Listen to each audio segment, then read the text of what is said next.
Tolerância e Simpatia, parte 2. Eis o nosso segundo vídeo da temática Tolerância e Simpatia. No nosso primeiro vídeo que falamos sobre esse assunto, que você pode procurar aqui no canal do YouTube, ou no Instagram, ou no Facebook, nós falamos de maneira mais genérica acerca da dinâmica da simpatia, da afinidade entre os espíritos e cruzamos essa dinâmica com a virtude da tolerância. Nesse segundo vídeo a gente se propõe a fazer um estudo um pouco mais detido, avaliando diversas fontes espíritas para que a gente possa estudar a afinidade, a simpatia entre os espíritos. Então a gente vai estudar da seguinte maneira. Primeiro, vamos avaliar nessa dinâmica da simpatia a origem dela, se vem de uma outra encarnação ou não. Segundo, vamos cruzar o magnetismo da nossa personalidade com as afinidades e diferenças e ver de que maneira que a gente pode estudar isso à luz do espiritismo. E também vamos ver com relação à evolução do espírito, como que a evolução do espírito impacta diretamente na nossa afinidade com os espíritos.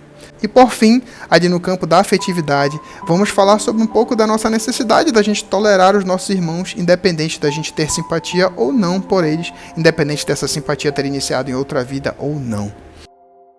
Então vamos lá, sobre a origem da simpatia e da antipatia. Na questão 295, Kardec pergunta aos espíritos assim: que sentimento anima depois da morte aqueles a quem fizemos mal neste mundo? E obtém como resposta: se são bons, eles vos perdoam, segundo o vosso arrependimento. Se maus, é possível que guardem ressentimento do mal que lhes fizestes, e vos persigam até, não raro, em outra existência. Deus pode permitir que assim seja por castigo. Na questão 294, Kardec pergunta: a lembrança dos atos maus que dois homens praticaram um contra o outro constitui obstáculo a que entre eles reine simpatia? E obtém como resposta: essa lembrança os induz a se afastarem um do outro. Os espíritos respondem a Kardec de maneira geral que tudo que a gente faz para outros espíritos em outras encarnações fica guardado ali no nosso perispírito. E do momento em que a gente, por eventual proximidade nessa atual encarnação, a gente mantém contato com essa pessoa, aquele magnetismo antagônico brota na gente. Então a gente não esquece, o nosso perispírito não esquece. O magnetismo, que é algo que a gente ainda vai estudar melhor sobre isso, ele simplesmente se manifesta. Mas, por outro lado, também existe aversão, antipatia ou simpatia e um sentimento de carinho imediato, independente da gente ter tido relação em outras encarnações com alguma pessoa ou não. Kardec pergunta aqui na questão 387. A simpatia tem sempre por princípio um anterior conhecimento? E obtém como resposta: não. Dois espíritos que se ligam bem naturalmente se procuram um ao outro, sem que se tenha conhecido como homens. Ou seja, uma relação simpática de duas pessoas que se conhecem na atual encarnação ali, ali no trabalho, uma pessoa conhece outra e se sente super bem uma perto da outra, rola aquela identificação magnética de pronto com a pessoa e não necessariamente a pessoa pode ter tido um relacionamento, pode ter tido uma amizade, pode ter conhecido aquela pessoa em outra encarnação.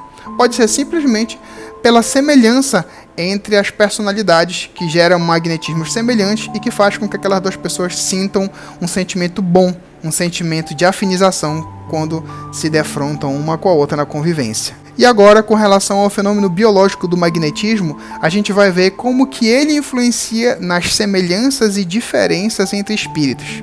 Kardec pergunta na questão 388. Os encontros que costumam dar-se de algumas pessoas e que comumente se atribuem ao acaso não serão efeito de uma certa relação de simpatia? Tipo assim, de repente, algumas pessoas que se encontram ao acaso. Nossa, como é que eu fui encontrar essa pessoa aqui? De repente, numa outra cidade, numa viagem. Nossa, eu fui encontrar justo fulano aqui nessa outra cidade. Estou num outro país ali, do outro lado do mundo. E eu fui encontrar com essa pessoa. Ele pergunta se por acaso isso não seria uma certa relação de simpatia?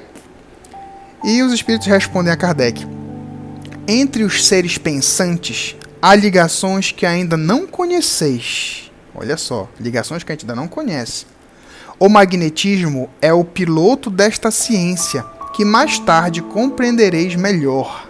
Olha que interessante, o fenômeno biológico do magnetismo. Já na questão 389, Kardec pergunta assim: e a repulsa instintiva que se experimenta por algumas pessoas De onde se origina? E obtém como resposta: são espíritos antipáticos que se adivinham e reconhecem sem se falarem. Olha só, é o fenômeno do magnetismo que simplesmente ele existe, ele se manifesta só da gente chegar perto de alguém, a gente já sente, em função desse fenômeno magnético, a gente já sente aquele antagonismo, ou também sente aquela sensação muito boa, caso a gente seja muito afim e tenha uma relação simpática em se falando de personalidade, de magnetismo com essa pessoa. Agora, esse fenômeno biológico do magnetismo, ele é uma simples irradiação daquilo que a gente sente. Portanto, a depender da minha configuração íntima, da minha personalidade, eu vou irradiar uma coisa diferente do meu irmão e das pessoas que convivem comigo. Cada um tem um magnetismo específico. E Kardec pergunta aqui na questão 390 de O Livro dos Espíritos, pergunta assim: a antipatia instintiva é sempre sinal de natureza má? E obtém como resposta: de não simpatizarem um com o outro, não se segue que dois espíritos sejam necessariamente maus. A antipatia entre eles pode derivar de diversidade no modo de pensar.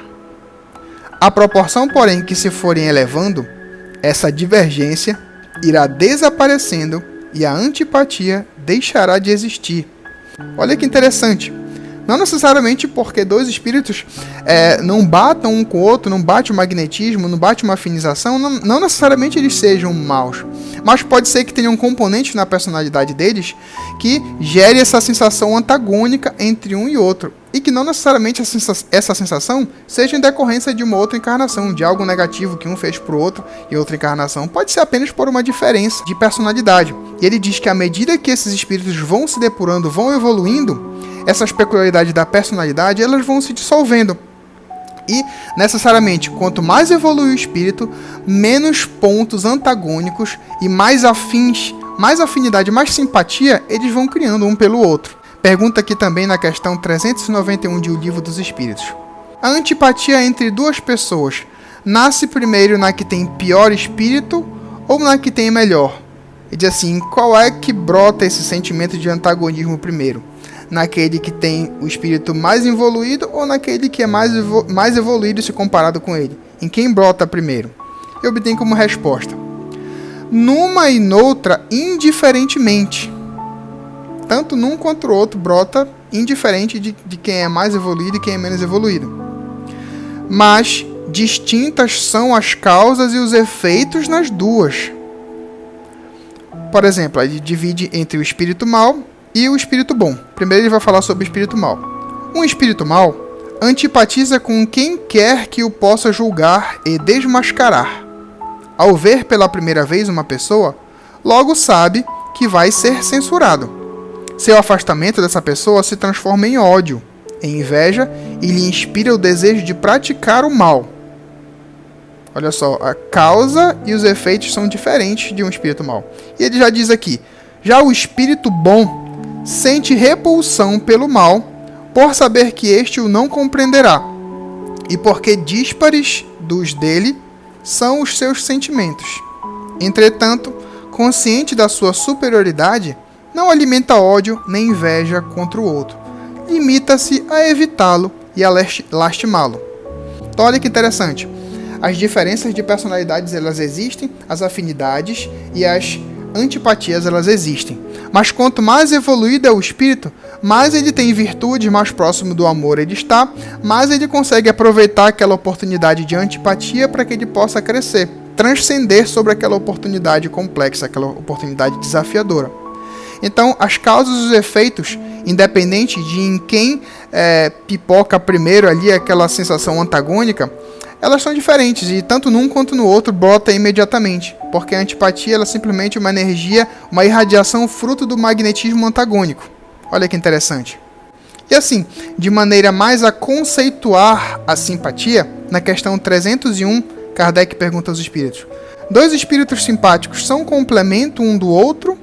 Ou a simpatia entre eles existente é resultado de identidade perfeita? E obtém como resposta: a simpatia que atrai um espírito para outro resulta da perfeita concordância de seus pendores e instintos.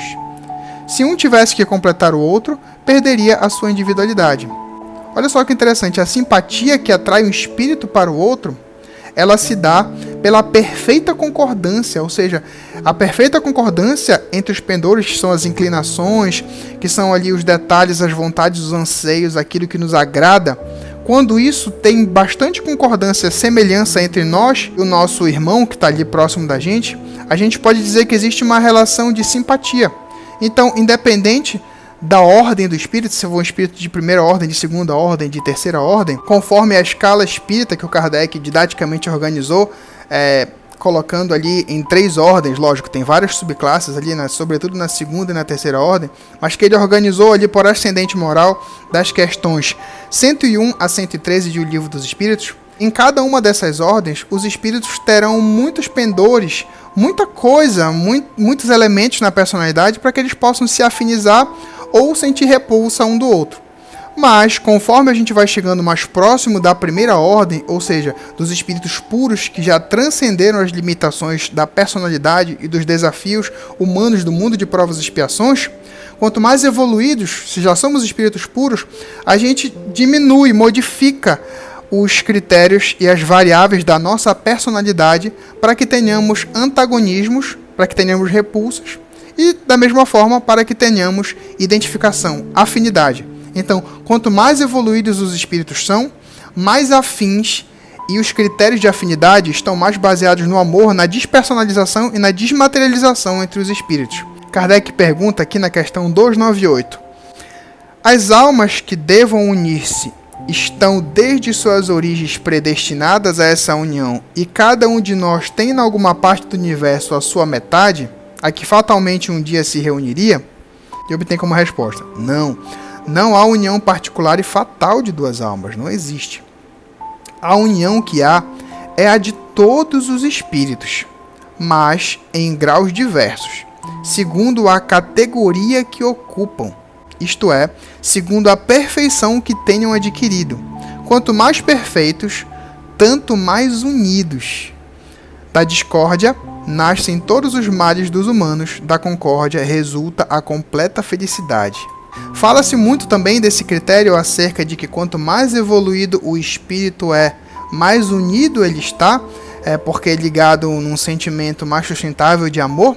Fala-se muito isso nas questões 390 e 391, que nós já lemos anteriormente. Mas na questão 300, Kardec pergunta algo muito pertinente também a esse assunto. Ele pergunta assim: se dois espíritos perfeitamente simpáticos se reunirem, estarão unidos para todo ou sempre?